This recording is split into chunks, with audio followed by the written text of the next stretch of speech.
Thank you, Ambassador Ong, and ladies and gentlemen. It's a great privilege to come and speak to you.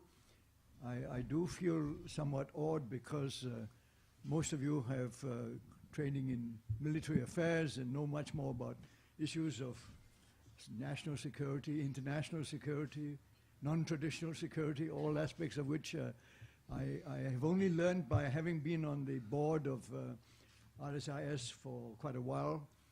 And that was a great learning period for me.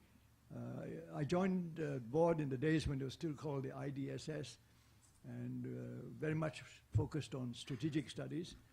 And it indeed was a very fine education, and I did learn a great deal. But as Ambassador Ong mentioned, I'm a historian, and in my studies about history, I've often been very intrigued by the history of wars, because one of the horrible things about studying history is that most of the records are not about peace, it's all about war. Any historian throughout all the millennia find it much more interesting to talk about war than to talk about peace. I can't explain to you why that is the case. I have a suspicion that my colleagues today among historians still are tempted more by wars, or at least the threat of war, or some reason for war, or some why people fight and so on, and would rather write about it than write about peaceful times where everything is so dull and boring. So that's the background I come from. And the millennia of history that I read from time to time constantly reminds me that indeed most historical records touch on wars more than peace. And so I thought for a moment that maybe I should say something about what I think about this tendency to look at wars more often than peace among my people in my profession. But I think I resist that because I'm not sure you are interested in how historians think. But I do have one thing that I do want to say, and that is that I was given this topic about China and the world, whereas I actually would like to talk about something else. And I was struck by the fact that, of course, we just had this last few days, very memorable days. First, the launching of Barry Desker's new book, which covers Singapore 50 years before, 50 years to come. And indeed, that covers Singapore, so I have nothing more to say about Singapore. Also, much even more important, is the fact that we are commemorating, or if that's the right word, the tragedy of Hiroshima. And I was very much reminded of this in the press lately, and of course by many friends who have given a lot of thought about this. Not only the issues of war and peace, but also all the moral considerations about why that bomb was dropped and what the consequences are for our humanity, so to speak. And indeed, it is a very profound subject. But having read about it and thought about it, that in fact covers global history. It involves all the people involved in the last war, and it has repercussions on all our thinking about future wars and the kinds of things we really want to avoid. Really is not worth, one can't even think about if we pursue the Hiroshima model beyond 1945. And indeed, I think the world had got wiser after that. And the remarkable story really that ever since then, since 1945, just about everyone has devoted his lives to preventing any nuclear war from ever occurring again, and never again, Hiroshima. And I think that is something that we have learned, something that history does, in fact, teach, some of the time anyway. And so at least when I looked at that with Singapore covered, and you're here in this part of the world, and Hiroshima really telling us about what the world is like, or had been like, and should be like, I felt perhaps I should talk about something closer home. China is close enough, but even closer, and closer to my interest at the moment, in my capacity as chairman of the Institute of Southeast Asian Studies, and also another event which happened just a few days ago, the meeting of the foreign ministers in Kuala Lumpur, of the ASEAN foreign ministers, and which brings us to China and Southeast Asia. And that's a relationship which has interested me for a very, very long time. As a historian, these are the two parts of the world that I've spent most time studying, and it does interest me. I am happy to talk about China and the world, and I welcome questions on that, but if I may, I'd like to say something about ASEAN, and I'll also try and relate it to its relationship with China. But thinking about China and thinking about ASEAN, I can't help thinking about the various different military and, you might say, historical developments that derive from military experience. And I was very struck by one simple thing, that although we are only 10 little countries in a very small part of the world, we are so very, very different, even in just one simple thing. I recall in my youth my great interest in all the great men, leaders of the time, and all of them had something or other to do with fighting for one thing or the other. And so I went back to just think about that a little. And they were fighting for the cause. Most of them were fighting for becoming free again, liberation from colonial rule, from imperialism. And in thinking about that freedom, they looked for all kinds of solutions and answers. Most of them took the simple view of creating new nations. And therefore, the initial military confrontations with the colonial and imperial powers was over the right to build nation states. And people fought for that. Then I looked around at all the different countries in Southeast Asia. Their experiences were remarkably different. And of course, we can generalize about what each of them did in the terms that I mentioned. All of them fought against colonialism, imperialism, wanting to set up their own nation states. But if you look closely and see what the military in each group, or the people who went into the military in each of these countries did, it is really remarkably different. Let me begin with a very simple story. Thailand, for example, the one exception to in the region, it never actually had a colonial master. So it didn't have to fight for liberation like the others had to. But what it did, its military was extremely powerful. And its military served the king loyally, and that was the expectation. Militaries were there to serve the monarch. Armies were the king's armies. There was no such concept as a national army. They are there to be loyal to the king. Now this is history. But of course the military actually never really had to fight. The great success of Thailand was it survived as an independent kingdom without having to fight, by being very, very skillful in their diplomatic maneuvers, and they preserved their sovereignty without having to actually fight. In fact, remarkably, it was before the 19th century they did most of their fighting. If you look at the history of Thailand, all the years from the 13th century down to the 19th century, they were fighting all the time. Some of the time they were winning against the Khmers, some of the time they were losing against the Burmans, and most of the time they were winning within Thailand itself, down the peninsula into the Malay states of Patani and so on. So, but lots and lots of fighting. But in the 19th century, to save themselves, they didn't fight and didn't have to fight. That's how skillful they were. So that's a very extraordinary story. But this is not true of the others. Take a neighboring country, Myanmar. They had to fight. They had to fight 3 times. And each time they lost, and they lost everything. The kings lost, the armies lost. Burma became a province of India. Extraordinary decision by the British, quite unexplainable actually in today's terms. But it left a terrible, terrible legacy for the Burmese. And ever since then, however, you see how the Burmese emerged from all that by in fact concentrating on a military revolt against the British. Today we associate the daughter of Aung San with peace and so on, but her father was a fantastic soldier from beginning, even as a university student.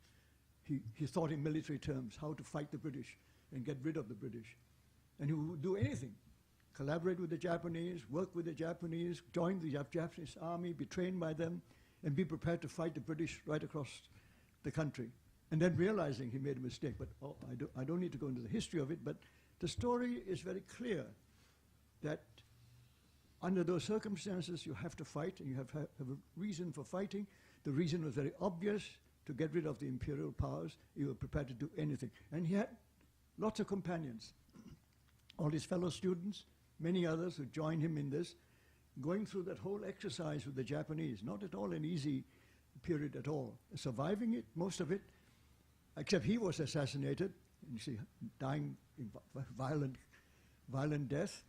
But his successors, like people like Ne Win and so on, took over, and till this day, the military remains a very, very powerful force in the country and has never changed, because the history, the beginnings of that history of nation building in Burma was done in military terms. And all the civilians who have tried to run Burma have run into that particular problem of having a military beginning to the new nation. But actually, if you look at that, it didn't necessarily have to be so. For example, if you go earlier, even before the Burmese, the first people who started fighting against imperialists were the Filipinos. People like Aguinaldo, Bonifacio, and so on, they actually fought. And they didn't win. And they substituted, as it were, the Spaniards with the Americans, and the Americans were gentler and tamed them. And the military side of the equation just actually evaporated, disappeared.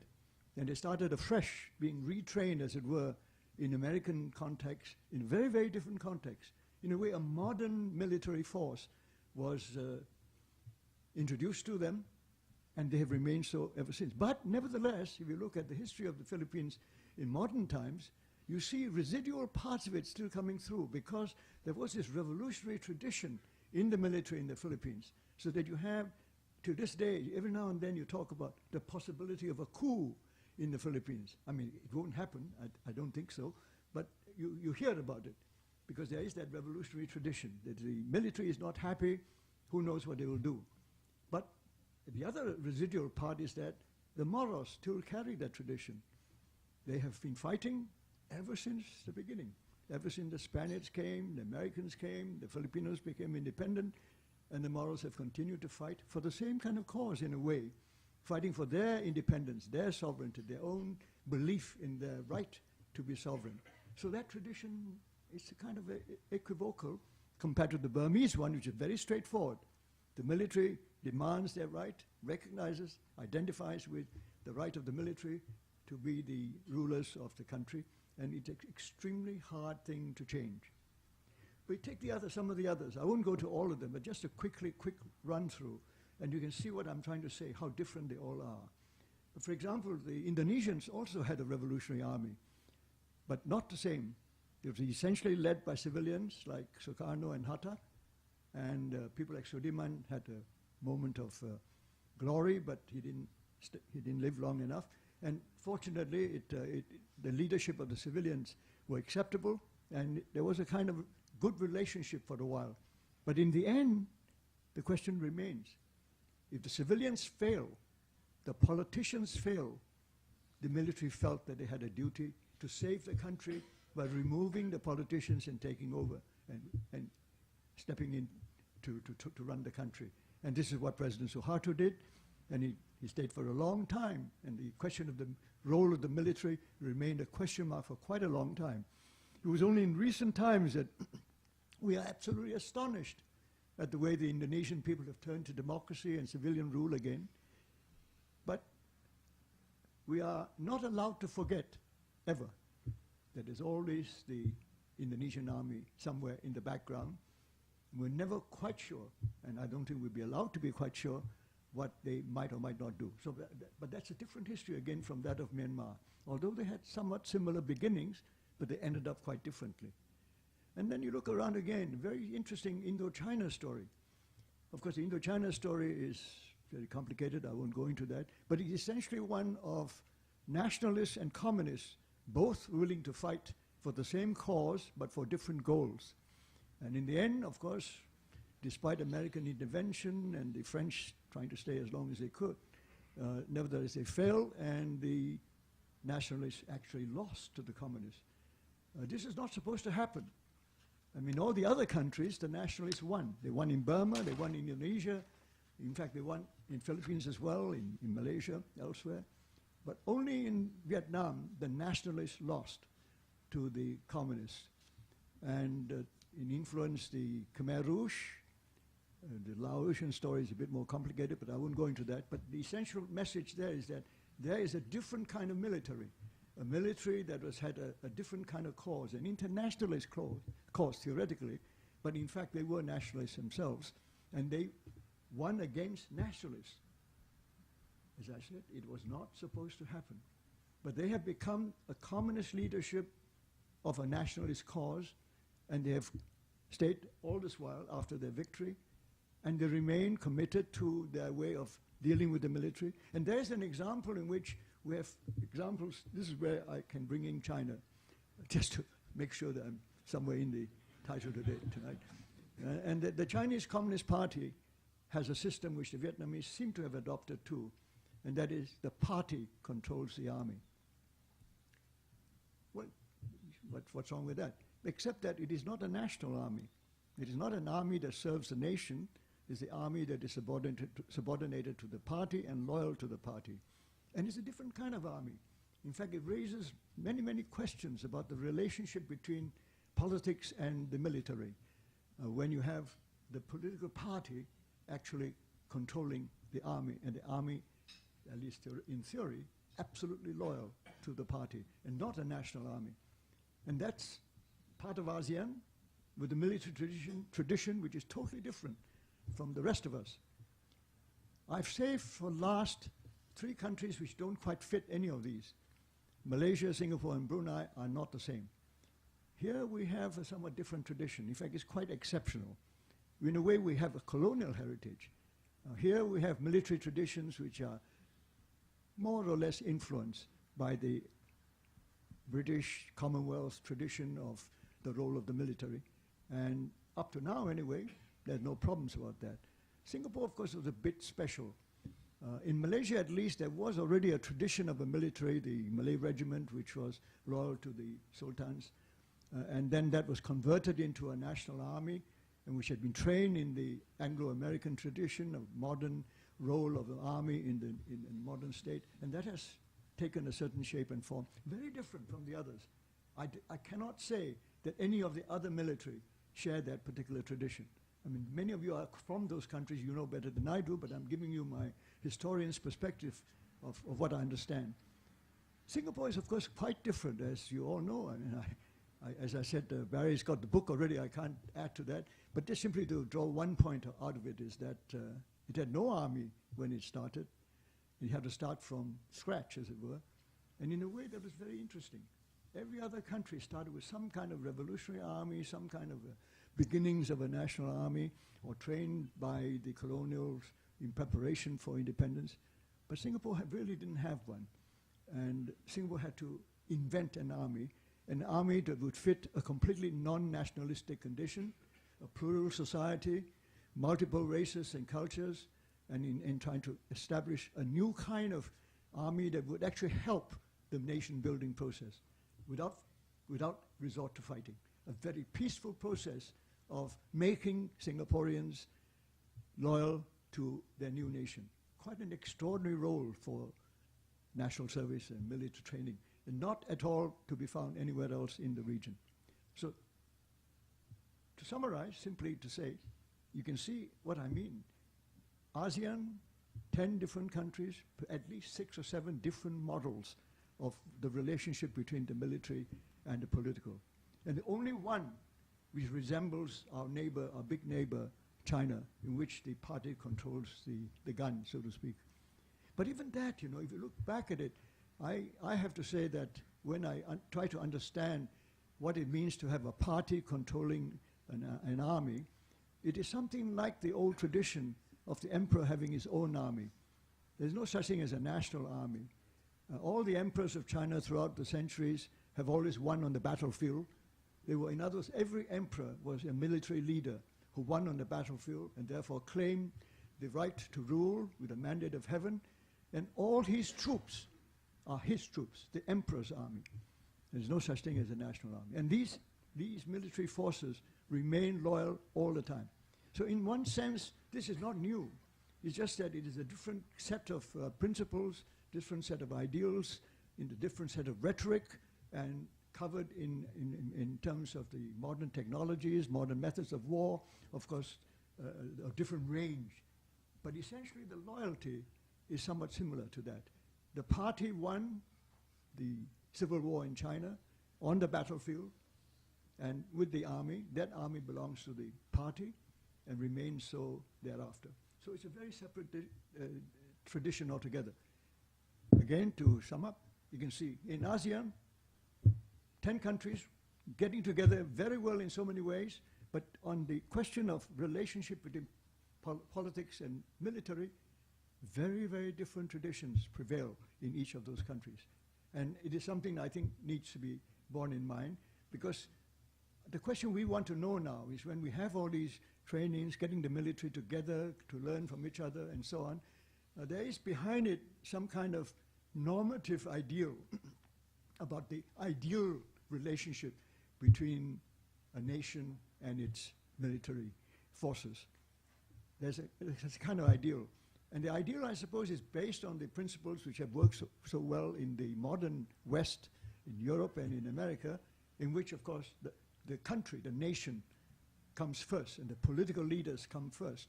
And the military are there to serve the nation, taking orders from the military, and always subservient, and taking orders from the politicians. The trouble is, in our part of the world, this has not yet been established. We're trying to get it done. I suspect it's still a long way to come. If you look at how things are happening in our region, it's still a long way to go. It's a question of, in the end, there's a question of really a lack of clear responsibilities between the politicians and the military in each country's development. The military would like to reserve the right to say, quite rightly, I think, that if the politicians fail, what do? If the politicians are wise, they take the right decisions, of course we'll be loyal to them. We'll fight for the nation, take orders from them.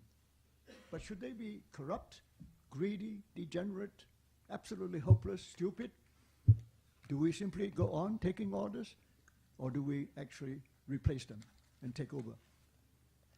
This is not recommended, this is not ideal, but I think in our part of the world this remains at least on the table. It is something that it won't go away, and it is a question that we still need to ask in our part of the world. We cannot take for granted that ideal for global as a normative position about relationship between political and the military is going to happen. It wouldn't happen automatically.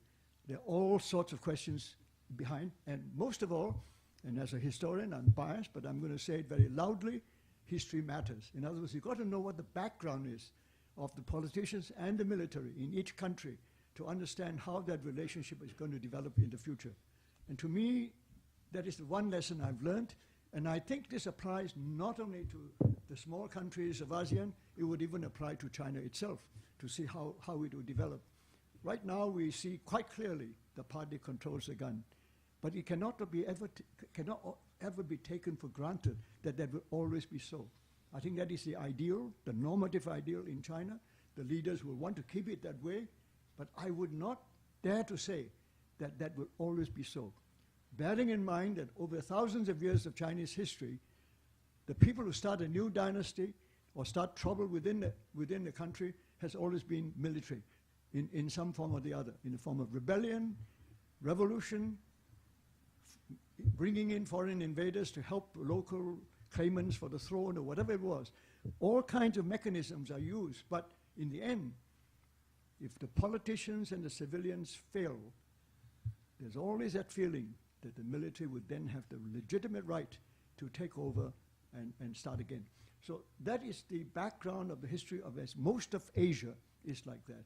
The kind of rhetoric and of the ideals developed elsewhere, which have been very successful and which I admire, and I do myself prefer those ideals, cannot be taken for granted. And as a historian, I say, if we do not pay attention to the history and the background of all these relationships in our part of the world, we may live to regret it. Thank you very much.